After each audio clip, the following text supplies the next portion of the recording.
Hello and welcome dear students on my YouTube channel. Today I am going to discuss chapter 6 of class 5 Spoilage and Wastage of Food and Food Preservation. आज हम spoilage and wastage of food के बारे में पढ़ेंगे और साथ ही साथ food preservations के कुछ मेथड भी जानेंगे. So let us start. अन्न पर ब्रह्म स्वरूपम says our Indian philosophy. This means that our great saints regarded food as a form of God. हमारे देश के महान संतों ने फूड को गॉड का, ईश्वर का स्वरूप माना है, लेकिन हम में से बहुत लोग इस बात का रिस्पेक्ट नहीं करते हैं, फूड को वेस्ट करते हैं. ऐसा हमें नहीं करना चाहिए क्योंकि हम एक ऐसे कंट्री में रहते हैं जहाँ बहुत सारे ऐसे लोग हैं जो अपने 2 वक्त की रोटी भी नहीं जुटा पाते हैं. इसलिए हमें फूड को वेस्ट नहीं करना चाहिए, हमें फूड को दूसरों के साथ शेयर कर लेना चाहिए. Now let us study about spoilage of food. Have you ever observe what people often do after shopping for groceries?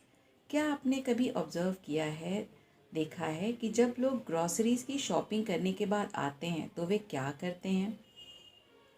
कुछ कॉमन ऑब्जर्वेशंस हैं जिसको यहाँ लिखा गया है, आइए इसको देखते हैं. Fruits and vegetables are usually placed in the lower shelf of refrigerator. Refrigerator में फ्रूट्स एंड वेजिटेबल्स के लोअर शेल्फ में रख दिया जाता है अगर उसे कुछ दिनों के बाद यूज़ करना हो. मिल्क को बॉईल कर दिया जाता है. अगर मिल्क है पैकेट में या फिर कैसे भी हम मिल्क लेकर आए हैं तो उसे हम बॉईल करके सेफ रखते हैं या उसे रेफ्रिजरेटर में भी स्टोर कर देते हैं ठंडा करने के बाद. Biscuits, chips, pulses, uncooked rice and so on are stored in jars. Biscuit, chips, pulses या बहुत सारे फूड आइटम्स को हम जार्स में, कंटेनर्स में बंद करके रख देते हैं. टर्मरिक पाउडर और certain insect repellent tablets are placed in pulses and rice so that insects do not spoil them. कुछ इंसेक्ट रेपेलेंट चीज़ें जैसे टर्मरिक पाउडर है या नीम के पत्ते हैं, उन्हें सुखाकर भी हम ग्रेन्स के साथ रख देते हैं जिससे वो इंसेक्ट्स के द्वारा स्पॉइल ना किए जाएं. रॉ चिकन को बहुत जल्दी ही पका लिया जाता है, नहीं तो उसे फ्रोज़न वे में सेफ रखा जाता है. अनियंस एंड पोटैटोज़ को हम किचन में रूम टेम्परेचर पर ही रख देते हैं क्योंकि वो बहुत दिनों तक यूं ही प्रिजर्व्ड रहते हैं. Sugar and salt are placed in containers and stored at room temperature in the kitchen. Sugar and salt को भी कंटेनर्स में रख दिया जाता है. दही को रूम टेम्परेचर पे रखा जाता है जब तक वो दही जम नहीं जाती, और दही जमने के बाद फिर उसे रेफ्रिजरेटर में रख दिया जाता है जिससे कि वो ज़्यादा समय तक फ्रेश रहे, मीठा रहे. Such activities are carried out in order to preserve the food so that it does not get spoiled. ये सारी एक्टिविटीज़ फूड को प्रिजर्व करने के लिए की जाती हैं जिससे फूड स्पॉइल ना हो और उसे हम ज़्यादा समय तक यूज़ कर सकें. If some of the above food items like milk, fish, curd, egg and fruits are left on the kitchen shelf for a few days their appearance, smell और taste changes, curd become sour and make milk curdles. अगर जो भी अभी food items बताए गए उसको हम सही तरीके से स्टोर नहीं करेंगे तो हो सकता है कि वे स्पॉइल हो जाएं. अगर कर्ड बहुत दिनों तक रख दें तो वो खट्टा हो जाएगा और मिल्क है तो वो फट जाएगा, कर्डल्ड हो जाएगा. Now what are the causes of spoilage of food? Food किन कारणों से स्पॉइल हो जाता है? आइए इसको समझने की कोशिश करते हैं. We just noted that if food is not stored properly it gets spoiled. हमने अभी नोट किया कि फूड को अगर सही तरीके से स्टोर नहीं किया जाए तो वो स्पॉइल हो जाता है. यहाँ एक एक्टिविटी दी गई है. इस एक्टिविटी में ब्रेड के 3 पीसेस लेने हैं आपको. एक पीस 1 को आपको क्या करना है कि धूप में सुखा कर किचन के शेल्फ पर रख देना है. दूसरे को आपको रेफ्रिजरेटर में रख देना है 6-7 डेज़ के लिए. और तीसरे पीस ऑफ ब्रेड को किसी एक बॉक्स में रखकर उस पर कुछ पानी की छींटें मार देनी है जिससे कि वो मॉइस्ट हो जाए. और तीनों ब्रेड को छोड़ देना है आपको 7 डेज़ तक। 7 डेज़ के बाद आप क्या देखेंगे? आप देखेंगे कि ब्रेड का पीस 1 एंड पीस 2 स्पॉइल नहीं होता है और पीस 3 में फंगस लगे आपको दिखेंगे, जैसा कि पिक्चर में दिखाया गया है। ये कॉटनी ग्रोथ हो जाता है इस पे, इट इज़ स्पॉइल्ड, ये जो है स्पॉइल हो जाता है। आप इस तरह के ब्रेड पीस को छुएंगे नहीं, टच नहीं करेंगे, it is harmful. Now let us discuss the causes that lead to spoilage of food. अब आइए जानते हैं कि ऐसे कौन कौन से कारण हैं जिससे फूड स्पॉइल हो जाता है। The first one is micro organisms. Micro organisms क्या होते हैं? माइक्रो ऑर्गेनिजम्स ऐसे टाइनी ऑर्गेनिजम्स होते हैं जैसे बैक्टीरिया या फंगी, जिसको कि हम अपने नेकेड आई से नहीं देख सकते। ये फूड को स्पॉइल करते हैं। ये जनरली इनका ग्रोथ फास्ट होता है अगर जिस फूड आइटम के पास मॉइस्चर हो या वार्मथ हो। ऐसे कंडीशन में इन माइक्रो ऑर्गेनिजम्स का ग्रोथ फास्ट हो जाता है। अगर हमें फूड को प्रिजर्व करना है तो हमें फूड में से मॉइस्चर को रिमूव करना होगा, यानी उसको ड्राई करना होगा या फिर उसे लो टेम्परेचर पे रेफ्रिजरेटर में रखना होगा। Second one is enzymes. Enzymes के कारण भी फूड स्पॉइल हो जाता है। एंजाइम्स क्या होते हैं? Enzymes are chemicals that are present in all fruits and vegetables. Enzymes सारे फ्रूट्स एंड वेजिटेबल्स में होते हैं। इनके कारण फ्रूट्स कच्चे फ्रूट्स पक जाते हैं। आपने देखा होगा कि जो कच्चे फ्रूट्स होते हैं वो खट्टे होते हैं, उनका टेस्ट अच्छा नहीं होता है, लेकिन जब वो पक जाते हैं तो उनका टेस्ट बहुत अच्छा हो जाता है। ये सारे चेंजेस उसमें प्रेजेंट एंजाइम्स के कारण होते हैं। लेकिन यही अगर इसका राइपनिंग और ज़्यादा बढ़ जाए, एंजाइम्स का एक्शन बढ़ जाए, तो धीरे धीरे ये उस फ्रूट को या फूड को स्पॉइल करने लगता है, जिससे कि उसका टेस्ट भी ख़राब हो जाता है, उसका कलर एंड अपीयरेंस भी अच्छा नहीं होता है। They can thus also continue to spoiling of the food products. बहुत ज़्यादा एंजाइम्स के एक्शन के कारण भी फूड स्पॉइल हो जाता है। Now about insects, worms and rats. These animals usually make their home in places that are moist and dark. ये एनिमल्स अपना घर ऐसे स्थानों पर बनाते हैं जो कि मॉइस्ट होता है और डार्क होता है। ऐसे स्थानों पर वे अपना घर बना लेते हैं और फूड को स्पॉइल कर देते हैं। इसलिए हमें फूड को ड्राई कंटेनर्स में, क्लीन एंड ड्राई कंटेनर्स में कबर्ड के शेल्फ्स पे अच्छी तरह से अरेंज करके रखना चाहिए। Prevention of spoilage of food. ऐसा क्या करें कि फूड स्पॉइल ना हो? कुछ स्टेप्स यहाँ दिए गए हैं, आइए इनको देखते हैं। Perishable food stuffs like milk, meat, fruits and vegetable must be stored in refrigerator. कुछ फूड आइटम्स जो बहुत जल्दी ख़राब हो जाते हैं, जैसे कि मिल्क है, मीट, फ्रूट्स एंड वेजिटेबल, इन्हें रेफ्रिजरेटर में रखना चाहिए। कुछ अनाज, बिस्किट्स, स्पाइसेस, इन चीज़ों को जो सूखे होते हैं, इन्हें हमें एयर टाइट कंटेनर्स में रखना चाहिए, जिससे कि ये मॉइस्ट एयर के कंटैक्ट में नहीं आए। Food preservation is the process of treating and handling of food to stop और slow down the spoilage caused by micro organisms. Food preservation एक ऐसा प्रोसेस होता है जिसके द्वारा माइक्रो ऑर्गेनिजम्स के ग्रोथ को बहुत कम कर दिया जाता है या रोक दिया जाता है। Food preserved by this method can usually be stored for quite a long time. It can then be used even when it is not available in its fresh form. Fruit preservation का फ़ायदा ये है कि इसको हम ज़्यादा समय तक स्टोर करके रख सकते हैं और ये फूड आइटम्स, कुछ फ्रूट्स हैं, वेजिटेबल्स हैं, ये हमें उस समय भी अवेलेबल हो जाते हैं जब उसका सीज़न नहीं होता है। फूड प्रिजर्वेशन के कुछ मेथड्स हैं जिसको यहाँ डिस्कस किया गया, आइए देखते हैं one by one.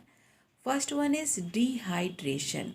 Dehydration means the process by which water content of the food stuff is remove. जो भी फूड स्टफ है उसमें से अगर वाटर को रिमूव कर दिया जाए, उसको सुखा दिया जाए, तो उसे डिहाइड्रेशन कहते हैं।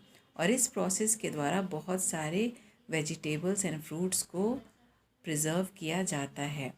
Prevention by adding sugar and salt. Sugar and salt दोनों ही प्रिजर्वेटिव्स का काम करते हैं।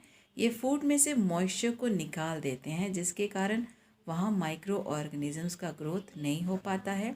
इस प्रोसेस के द्वारा बहुत सारे पिकल्स, जैम्स या मुरब्बों को प्रिजर्व किया जाता है। Now preservation by adding acetic acid. Vinegar में एसिटिक एसिड होता है। इसके द्वारा बहुत सारे अचार जो मार्केट में आप पिकल्स देखते हैं, इनको प्रिजर्व करके रखा जाता है। विनेगर जो है ये माइक्रो ऑर्गेनिजम्स की ग्रोथ को स्टॉप कर देता है, रोक देता है। Canning and bottling. इस प्रोसेस में फूड को कुक करके कैंस में, स्टेराइल कैंस में सील कर दिया जाता है। सील करने के बाद उसे फिर से गर्म कर दिया जाता है, जिससे कि फूड में अगर कोई माइक्रो ऑर्गेनिजम्स अलाइव उस समय भी है तो वो भी गर्म करने के दौरान मर जाता है, जिसके द्वारा इस कैंड फूड को बहुत लंबे समय तक प्रिजर्व करके रखा जा सकता है। इस प्रोसेस के द्वारा बहुत सारे फ्रूट्स, वेजिटेबल्स या मीट प्रोडक्ट को प्रिजर्व किया जाता है। Pasteurisation. Pasteurization is the process in which the food product is subjected to pressurized heating for a short time followed by immediate cooling. इस प्रोसेस में फूड आइटम को generally milk को pasteurise किया जाता है। इस प्रोसेस में फूड को प्रेशराइज हीटिंग किया जाता है बहुत कम समय के लिए, और उसके बाद उसे ठंडा कर दिया जाता है। इस प्रोसेस में जो टेम्परेचर यूज़ किया जाता है वो 100 डिग्री सेल्सियस से कम होता है। इस प्रोसेस में माइक्रो ऑर्गेनिजम्स सारे मर जाते हैं, और कुछ माइक्रो ऑर्गेनिजम्स जो हीट रेजिस्टेंट होते हैं वो स्टिल उसमें अलाइव रह जाते हैं, जिसके कारण पास्चराइज्ड मिल्क को भी रेफ्रिजरेटर में स्टोर करने के लिए कहा जाता है। Pasteurization also inactivates some enzymes and increases the shelf life of milk. Pasteurisation के द्वारा एंजाइम्स भी इनएक्टिव हो जाते हैं, जिससे कि मिल्क का लाइफ बढ़ जाता है। Do you know pasteurization has been named after well-known microbiologist Louis Pasteur. Louis Pasteur एक बायोलॉजिस्ट हैं जिनके नाम पे पास्चराइजेशन प्रोसेस पड़ा। लेकिन एक और चीज़ यहाँ बताई गई है कि अनपास्चराइज मिल्क को हमें बिना गर्म किए नहीं पीना चाहिए, क्योंकि उसमें माइक्रो ऑर्गेनिजम्स होते हैं। इसलिए दूध को पीने के पहले अच्छी तरह से उबाल कर और उसके बाद उसे ठंडा करके हमें पीना चाहिए। कभी भी कच्चा दूध नहीं पीना चाहिए। Now next method is refrigeration. This procedure uses low temperature to prevent the growth of microorganisms.